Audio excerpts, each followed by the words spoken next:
Hello बच्चों, तो कल हमने चैप्टर 5 शुरू किया था अकाउंटिंग इक्वेशन अकाउंटेंसी का, जिसमें मैंने आपको टॉपिक समझाए थे और हमने क्वेश्चन भी किया था एसेट, लाइबिलिटी और कैपिटल को हम कैसे अलग अलग करके लिख सकते हैं। तो आज मैं आपको कुछ और टॉपिक्स बताऊंगी जिसका अफेक्ट जो है आपके अकाउंटिंग इक्वेशन में पड़ता है, और ये आपके चैप्टर का भी एक पार्ट है। और उसके बाद एक हम कोई बढ़िया सा एग्जाम्पल करेंगे जिससे आपको ज़्यादा से ज़्यादा जो है क्लैरिफिकेशन मिल पाएगी। तो आप जो इन टॉपिक्स को है उसको अगर आप नोट डाउन करके रखेंगे तो आपके लिए बिल्कुल बेस्ट रहेगा, क्योंकि उससे आप फिर टॉपिक को भूलोगे नहीं। तो इसमें कौन कौन से ऐसे टॉपिक्स हैं, 4 चीज़ें आती हैं जो पहले मैं आपको एक्सप्लेन करूँगी और फिर हम एक इलिस्ट्रेशन करेंगे। ठीक है, सबसे पहला हमारे पास टॉपिक आता है इसमें आउटस्टैंडिंग एक्सपेंस का।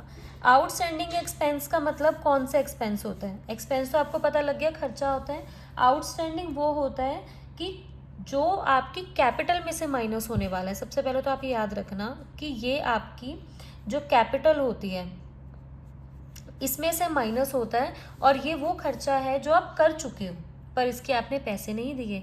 सपोज आपने 100 रुपीज़ जो है वो स्पेंड कर दिए, बट आपने इसके बदले में सामने वाले इंसान को कैश नहीं दिया, तो ये आपका कौन सा खर्चा बन गया? आउटस्टैंडिंग बन गया। तो जो आउटस्टैंडिंग है वो आउटस्टैंडिंग एक्सपेंस के नाम से आता है, और ये कैपिटल में से माइनस होता है, लाइबिलिटी साइड पर चला जाता है, क्योंकि कभी ना कभी तो आपको ये पैसा देना ही पड़ेगा। तो आउटस्टैंडिंग वो खर्चा होता है जो हमारे करंट अकाउंटिंग पीरियड के प्रॉफिट्स को कम करता है, क्योंकि ये अमाउंट हमें कभी ना कभी देनी पड़ेगी। और करंट ये जो आउटस्टैंडिंग एक्सपेंस है ये हमारा लाइबिलिटी साइड पर आता है। सो आई होप आपको आउटस्टैंडिंग एक्सपेंस क्लियर हो गया क्या होता है। सेकेंड हम बात करते हैं प्रीपेड एक्सपेंस की। प्रीपेड एक्सपेंस एक ऐसा खर्चा जो आप पहले पे कर चुके हो। प्रीपेड है मतलब अभी उसका टाइम नहीं आया। पेड इन एडवांस भी आप इसको बोल सकते हो, बट आपने उसके पैसे ऑलरेडी दे दिए। तो जब आपने दे दिए तो किस में से माइनस हो जाएगा? ये कैश में से माइनस होगा। और प्रीपेड एक्सपेंस के नाम से आपके एसेट साइड पर एक नया कॉलम बन जाएगा जिसे हम बोलते हैं पेड इन एडवांस वाला। समझ के बच्चों? नाउ थर्ड आपके पास इसमें आने वाला है एक्रूड इनकम।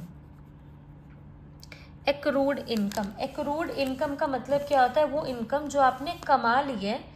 जैसे कि आपने किसी के पास जाकर काम किया तो आपने वो पैसे कमा लिए हैं। मानिए कि 10,000 रुपये का आप कहीं काम करके आए हैं, तो ये आप काम कर चुके हैं, टाइम ओवर हो चुका है, पर ये पैसे उसने अभी तक आपको नहीं दिए। तो कभी ना कभी तो आपके पास आएंगे ही। तो इसीलिए इस अमाउंट को हम ऐड कर देते हैं हमेशा कैपिटल में, क्योंकि इसमें जो पैसा है वो आएगा और इससे आपका प्रॉफिट भी बढ़ेगा। और जो एक्रूड इनकम है ये हमारी एसेट साइड पर ऐड हो जाता है, क्योंकि ये हमारा एसेट ही है ना, पैसे तो हमारे पास आएंगे ही, चाहे 2 महीने रुक कर आए। और फोर्थ इसमें आता है हमारे पास अनअर्न्ड इनकम, या आप इसको बोल सकते हो इनकम रिसीव्ड इन एडवांस, कि आपको कोई पैसा एडवांस में मिला है। मतलब कि जैसे आप खर्चा पहले दे रहे हो, प्रीपेड एक्सपेंस कर रहे हो, तो ऐसी कुछ इनकम भी होती है जो आपने अभी तक कमाई नहीं है, अनअर्न्ड है, या ऐसी इनकम जो आपको एडवांस में रिसीव हो गई है बट अभी तक आपने उसके बदले में कोई काम नहीं किया। तो इससे क्या हुआ? आपका कैश बढ़ गया। कैश बढ़ा तो आप कैश में प्लस कर दोगे, और ये अनअर्न्ड इनकम के नाम से हमारी लाइबिलिटी साइड में आएगा। लाइबिलिटी साइड में क्यों आएगा? क्योंकि हमने इसके बदले में कोई काम नहीं किया, तो हमारी लाइबिलिटी बनती है। काम हो गया या उसके बदले में आपने कोई प्रोडक्ट नहीं दिया, तो ये आपकी लाइबिलिटी बनती है कि आपने उस इंसान को इन एक्सचेंज जो उसने आपको कैश दिया आप उसको कुछ दो। ठीक है, तो आपको चारों टॉपिक्स क्लियर हो गए, क्योंकि जो चारों टॉपिक्स हैं वो हमारे नेक्स्ट इलिस्ट्रेशन में आएंगे, जो कि इलिस्ट्रेशन अभी हम करने वाले हैं। कुछ एंट्रीज हैं जो हम करने वाले हैं।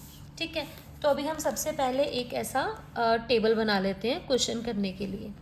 तो इसमें हम यहाँ पर लिखेंगे सीरियल नंबर। जैसा कि आप सबको पता है फर्स्ट कॉलम बनता है हमारा सीरियल नंबर का, फिर हमारा बनता है ट्रांजैक्शन का। एक ही इलिस्ट्रेशन करवाऊंगी क्योंकि काफ़ी है करने के लिए। नेक्स्ट आपका कॉलम बनेगा एसेट्स का, और यहाँ पर आपका बनेगा लाइबिलिटीज़ प्लस कैपिटल का। ठीक है, कैपिटल को आप थोड़ा सा कॉर्नर में करके लिख सकते हो लाइक दिस। तो जैसे जैसे अभी हम करते जाएंगे वैसे वैसे मैं आपको क्लियर करते जाऊंगी। अभी हम एक एक करके ट्रांजैक्शन करेंगे और आपको पता लगता जाएगा कि हम कहाँ पर स्टैंड कर रहे हैं, हमें कितने टॉपिक्स आते हैं, कितने नहीं आते हैं।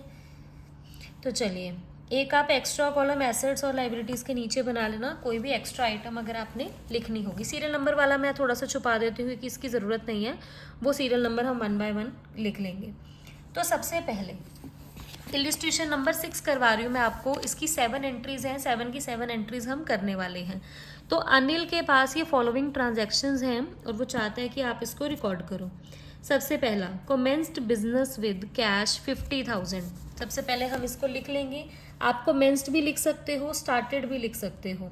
तो अगर आपको क्वेश्चन में कमेंस्ड लिखा हुआ है तो आप कमेंस्ड लिख लो। Commenced business with cash. अब उसने कैश के साथ बिजनेस शुरू किया तो हमारे पास एसेट साइड पर कैश आ गया। कितना उसने लगाया?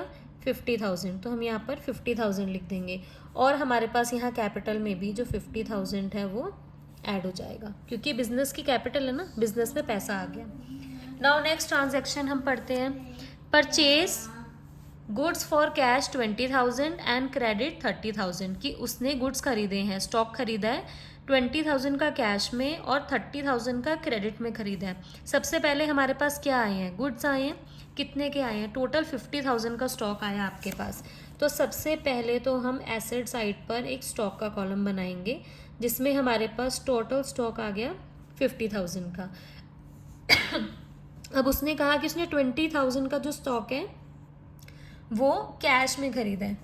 सॉरी, हमने दूसरी एंट्री तो लिखी नहीं, तो दूसरी एंट्री पहले लिख लेते हैं। दूसरी एंट्री में क्या था? परचेज्ड गुड्स फॉर कैश, जो भी है आपकी एंट्री, 20,000 एंड क्रेडिट 30,000। ठीक है, तो अब हमने उसने 20,000 कैश में लिया तो 20,000 आप कैश में से माइनस कर दो।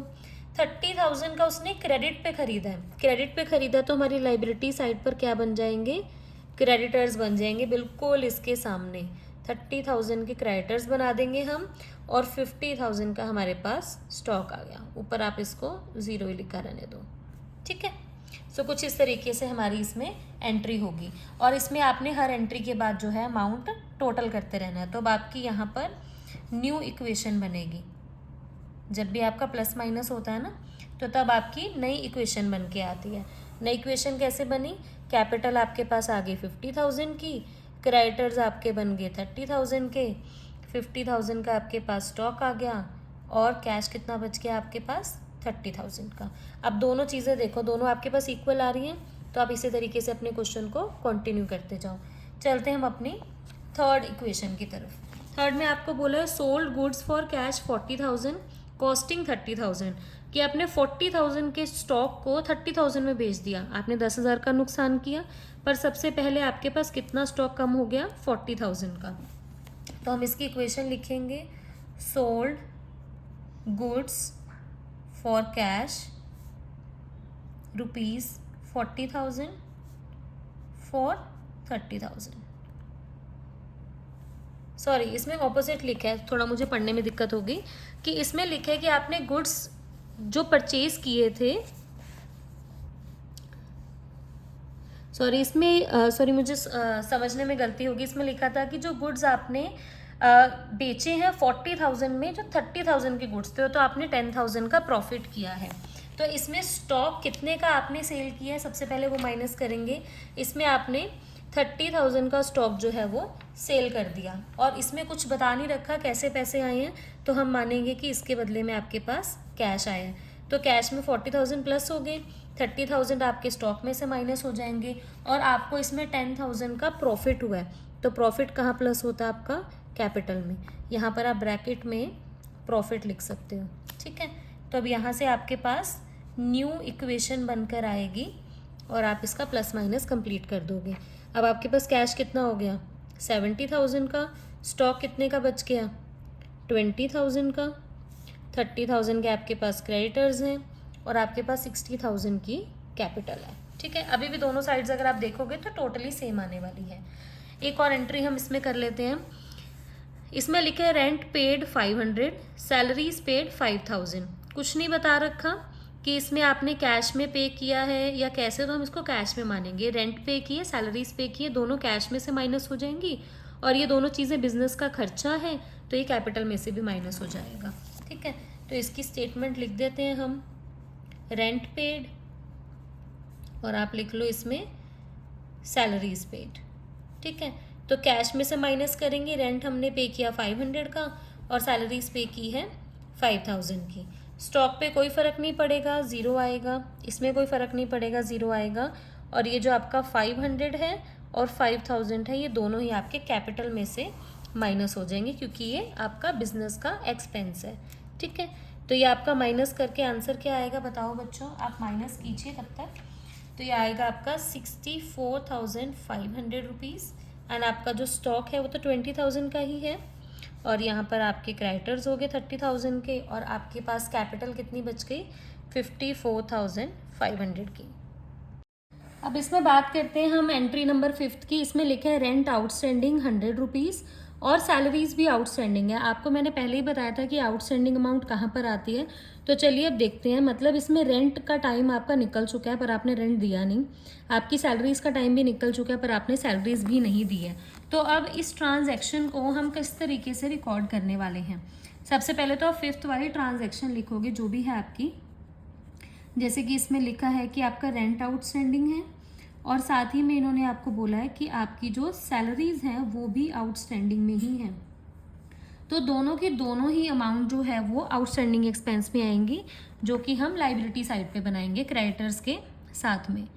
आउटस्टैंडिंग एक्सपेंस का कॉलम बनाओगे आप।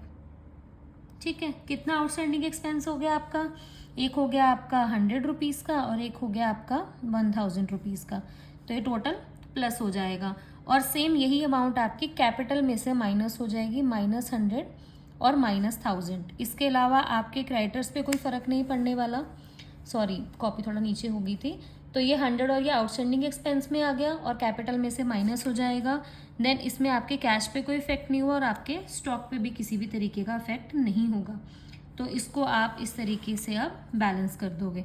हर इक्वेशन के बाद आपने बैलेंस करना है।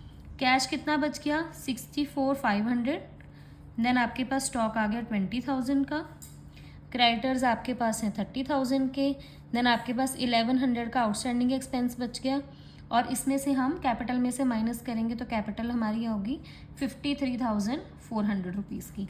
सो आई होप आपको यहाँ तक जो है टोटल क्लियर हुआ है। अब हमारी इसमें 5 ट्रांजेक्शन्स और हैं, तो ये 5 की 5 जो ट्रांजेक्शन्स हैं 6 to लेके 10 तक ये आप ट्राई करोगे, जिसमें आ रहा है कि फर्नीचर 5000 का क्रेडिट पे लिया है, रेफ्रिजरेटर पर्सनल यूज़ के लिए 5000 का लिया जो कि आपके ड्राइंग्स में आएगा। इसमें आपने कंप्यूटर कैश में परचेज़ किया 20,000 का, 20,000 कैश में से माइनस होगा और आपका 20,000 का नया एसेट बन जाएगा कंप्यूटर के नेम से। Then cash withdraw personal use के लिए अगेन आपकी ड्राइंग्स बनेंगी। तो इन एंट्रीज़ को आप अपने आप करने की कोशिश करोगे और आप इसका स्क्रीनशॉट ले सकते हो। नेक्स्ट हम कल एक नया चैप्टर शुरू करने वाले हैं और इसकी जितनी भी इलिस्ट्रेशंस हैं चैप्टर में, 7th इलिस्ट्रेशन और आगे भी जितनी भी दे रखी है सब आपने ट्राई करना है। और इस चैप्टर से रिलेटेड आपको कोई भी इशू होगा तो आप नीचे कमेंट करके मुझे कंफर्म कर सकते हैं, आप सबको रिप्लाई मिल जाएगा। एंड मैं मिलती हूँ आपसे नेक्स्ट चैप्टर के साथ नेक्स्ट इन्फॉर्मेटिव वीडियो में।